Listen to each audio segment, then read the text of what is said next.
This is the version of Turkey everyone pictures. An affordable paradise with incredible views, a rich history that echoes from every corner, and a culture so warm it feels like coming home. We've all seen the pictures and videos of turquoise coasts and vibrant bazaars. We've heard the stories of a sensational Mediterranean lifestyle, full of delicious food and a pace of life that's somehow both more exciting and more relaxed. That's the dream that's sold to us. It's the dream that led us to pack up everything and move here. But there's a side they don't show you. The unwritten social rules that can make you feel like a total outsider. The dizzying bureaucracy that will test your patience. And the real cost of living that can be a bit of a wake-up call. We moved here for the dream and we found it. But this is the reality you need to grasp before you decide to do the same. We aren't here to talk you out of coming. Quite the opposite. We want to give you an honest guide to what you absolutely must know. From the true on-the-ground cost of living to the cultural etiquette that can make or break your experience.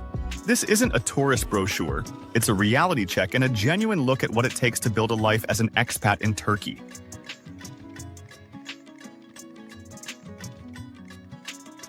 Let's be honest, the number one reason most of us consider Turkey is the promise of an affordable lifestyle. We hear you can live well for a fraction of what it costs back home. For a long time, that was absolutely true. But the economy here is constantly changing, and if you're not paying close attention, you can get caught off guard. Let's break down the true cost of living. Not what you read in a travel magazine from 2 years ago, but the reality for us right now, in 2025. First up, the big one, inflation. You'll hear a lot of different numbers.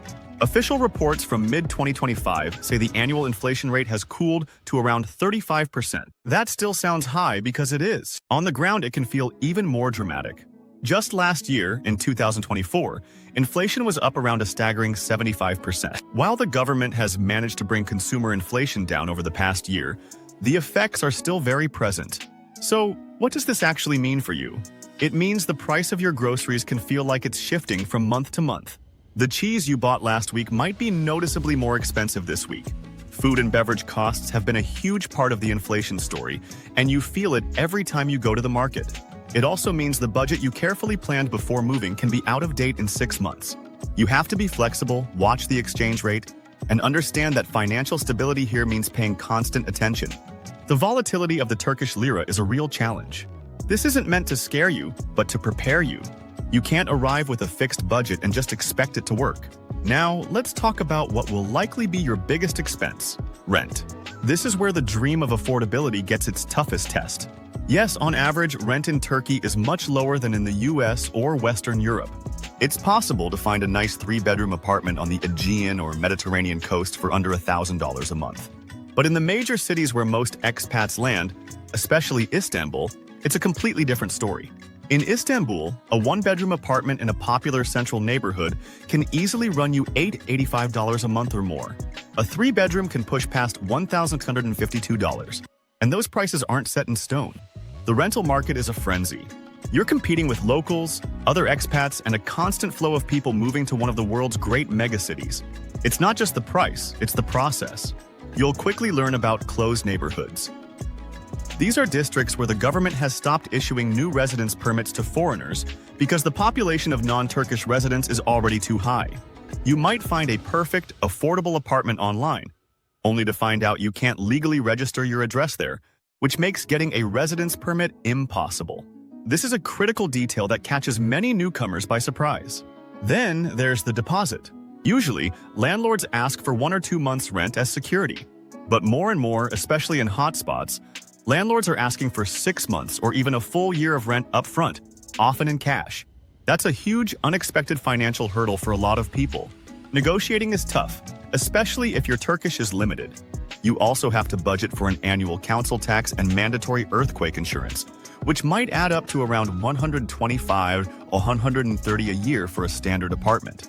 So, is Turkey affordable?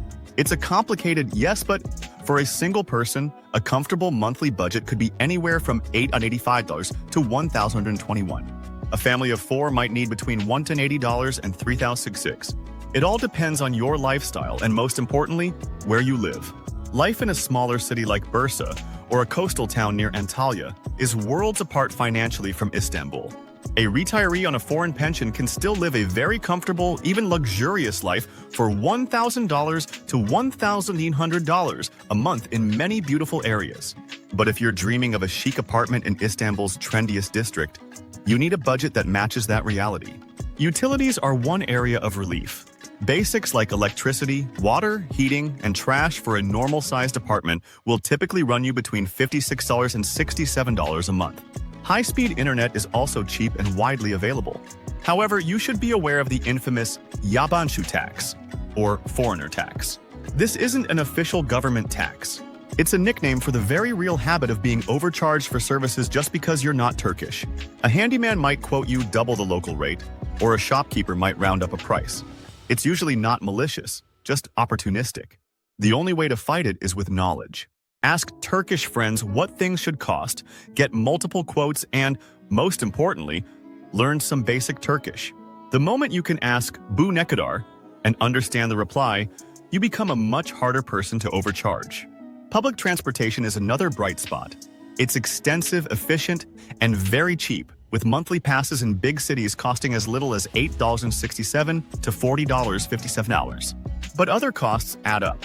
A meal at an inexpensive restaurant is about 350 TL, while a 3-course dinner for two at a mid-range spot could be 1,500 TL. Alcohol and tobacco are surprisingly expensive because of high taxes. A gym membership could be over 2,000 TL a month. These are the details that paint the real picture of your monthly budget. A picture far more complex than the simple "Turkey is cheap" headline. There's incredible value here, but you have to be smart and realistic to find it. We know this is a lot to digest, and we're just getting started. We're going into this much detail because we really wish someone had laid it all out for us before we moved. If you're finding this honest perspective helpful, please take a second to subscribe. We're documenting our entire journey, the good, the bad, and the complicated, to help you make the best decision for your own adventure.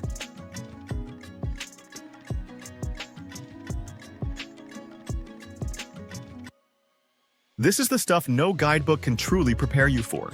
Living in Turkey isn't just about a new currency or language. It's about learning a whole new way of interacting with people. The social fabric here is woven with tradition, respect, and community. It's beautiful, but it can be confusing for an outsider. Understanding these unwritten rules is the key to feeling at home here. Let's start with the heart of Turkish culture: hospitality, or misafirperverlik. You'll hear that word, and you will definitely experience it. It's not just being polite, it's a deeply ingrained tradition, the belief that a guest is a gift from God. Seriously, strangers are often treated with a warmth and generosity that can be overwhelming.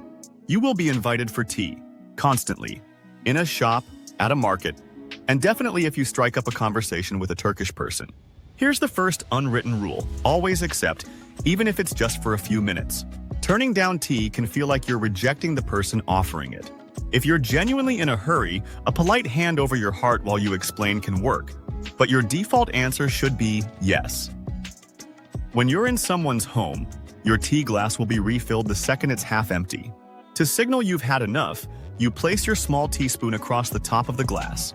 It's a subtle but essential gesture. If you're invited to someone's home for a meal, that's a true honor. A few more rules apply. First, always take your shoes off at the door. No exceptions. Your host might say, "Oh, don't worry about it," but you should politely insist. They'll likely offer you a pair of house slippers or terlik. Second, bring a small gift. Flowers or something sweet like pastries or chocolates are always a good choice. It's best to avoid bringing alcohol unless you are absolutely certain your hosts drink, as many Turks don't for religious reasons. Third, there's a certain etiquette to the meal itself. You'll be served huge, almost intimidating portions of food. This is how they show they care. Try a little of everything and be vocal about how much you enjoy it. Complimenting the food is the best way to say thank you. When you're offered food, a little social dance often happens. It's customary to politely decline the first time. If the offer is genuine, they'll insist, and you should accept by the third offer. Also, if you're eating from a shared dish, always use your right hand. The left is traditionally considered unclean, and never show the soles of your feet. Tucking your feet under you on a sofa is a sign of respect, while pointing them at someone is a major insult. Another pillar of the social code is deep respect for elders. You see it everywhere. When an older person enters a room, People stand or at least make a gesture of standing. You always greet the oldest person in a group first. On a bus or train, you give up your seat for them without a second thought. This is also built into the language. You don't just use first names.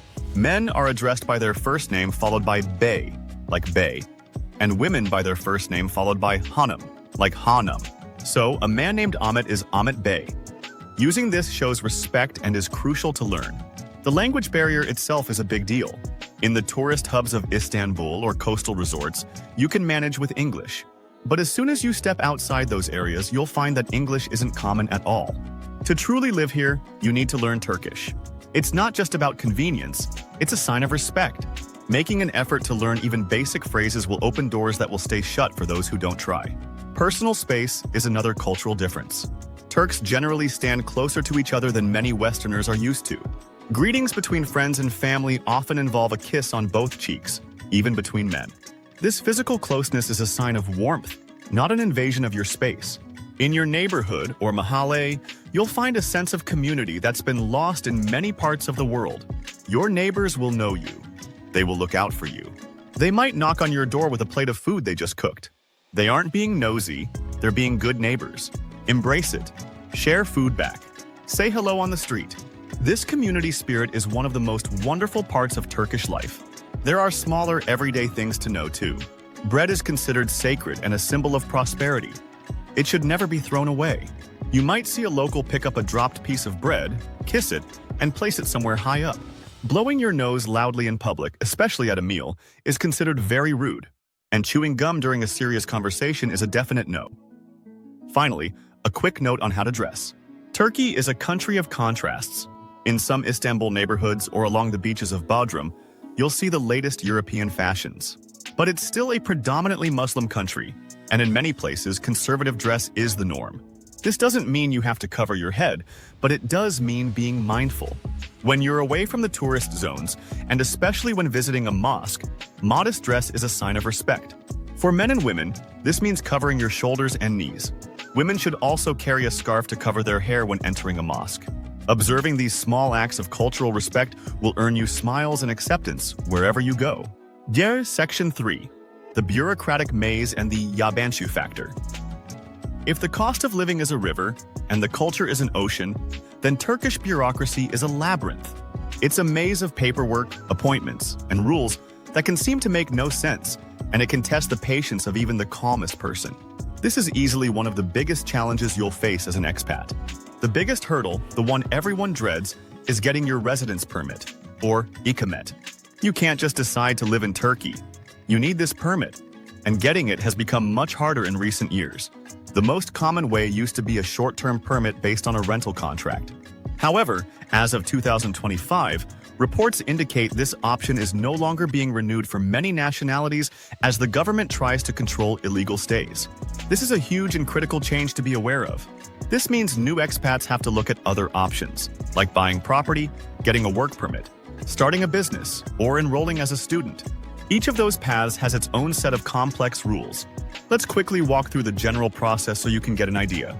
First, you gather a mountain of documents: your passport, photos, proof of address, and mandatory Turkish health insurance.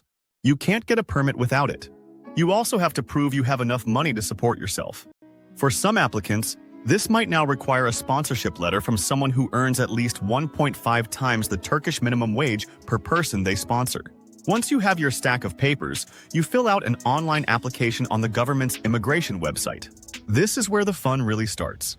The site can be buggy, crash, and be difficult to navigate. If you successfully submit, you'll get an appointment at your local immigration office, the Göç İdaresi. That appointment could be weeks or even months away. On appointment day, you take your file of documents to the office. You'll wait. You'll be called to a window where an officer, who may or may not speak English, will go through every single page. If one thing is missing, if a signature is in the wrong spot, or if a photocopy isn't clear, you'll likely be sent away to start the process all over again. Even if everything is perfect, your application isn't approved on the spot. It goes into a review that can take weeks or months. During this time, you're in a strange legal limbo. It's a stressful, uncertain period. The rules also seem to be constantly changing with little warning. The minimum property value to qualify for residency has gone up. New requirements appear out of nowhere. The only way to stay sane is to be incredibly prepared. Double-check everything, then triple-check it. Many expats choose to hire a lawyer or an agent to handle it all. It costs money, but it can save you a massive amount of time and stress. Beyond residency, you'll run into bureaucracy everywhere. Opening a bank account, getting a tax number, which you need for almost everything, setting up utilities, buying a car, it all requires a pile of paperwork and a visit to some official building. You'll get very familiar with notaries, translators, and the satisfying thud of a rubber stamp. This is where you'll encounter the yabancı factor. Yabancı means foreigner, and you'll hear it often. While Turkish people are incredibly hospitable one-on-one, dealing with the state can feel very different. Processes can be slow and inconsistent. One official might tell you one thing, and another will tell you something completely different. Patience isn't just a good quality here, it's a core survival skill. You have to let go of the idea that things will be efficient or logical in the way you're used to. They'll get done, eventually, on Turkish time and in the Turkish way. Getting angry or demanding a manager will get you absolutely nowhere. A smile, a polite greeting in Turkish, and an attitude of patient acceptance will work much better. Here's a fundamental truth about living here. Turkey doesn't adapt to you. You adapt to Turkey. This is especially true for its bureaucracy. If you're someone who needs clear rules and efficient systems, you will find life here very frustrating. But if you can learn to breathe, bring a book to your appointments, and find some humor in it all, you will make it through. And when you finally hold that stamped document or approved permit, the feeling of victory is incredible.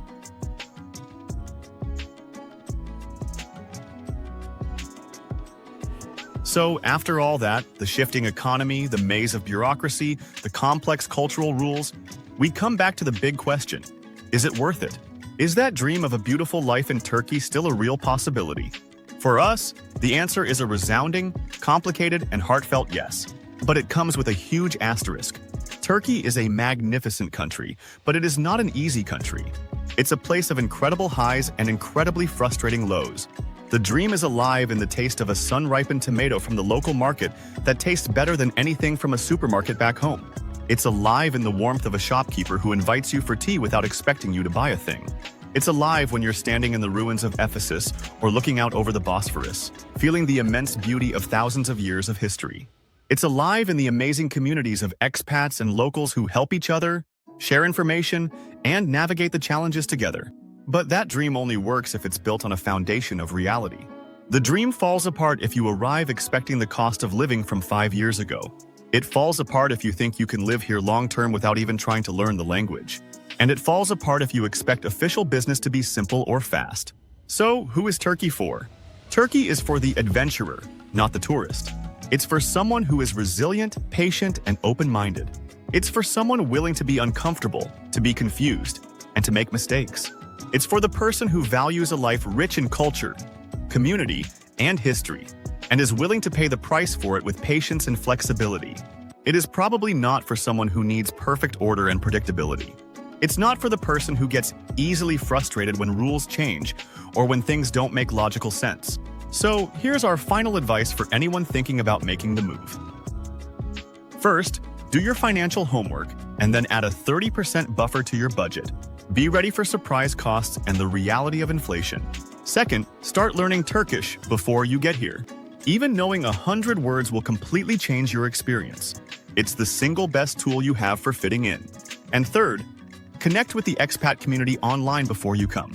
There are countless forums and groups where people share real-time, on-the-ground information. They are an invaluable resource for everything from residency permits to finding a good plumber. We came to Turkey for a dream of a beautiful, affordable life. What we found was something much more valuable, a life that is beautiful. Because it's complex, a life that's affordable if you're smart, and a life that is richer and more deeply human than we ever imagined. It has challenged us, changed us, and given us stories we'll be telling for the rest of our lives.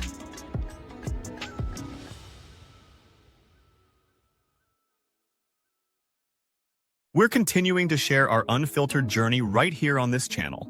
If you want more honest insights into the reality of expat life in Turkey, make sure you subscribe and turn on notifications.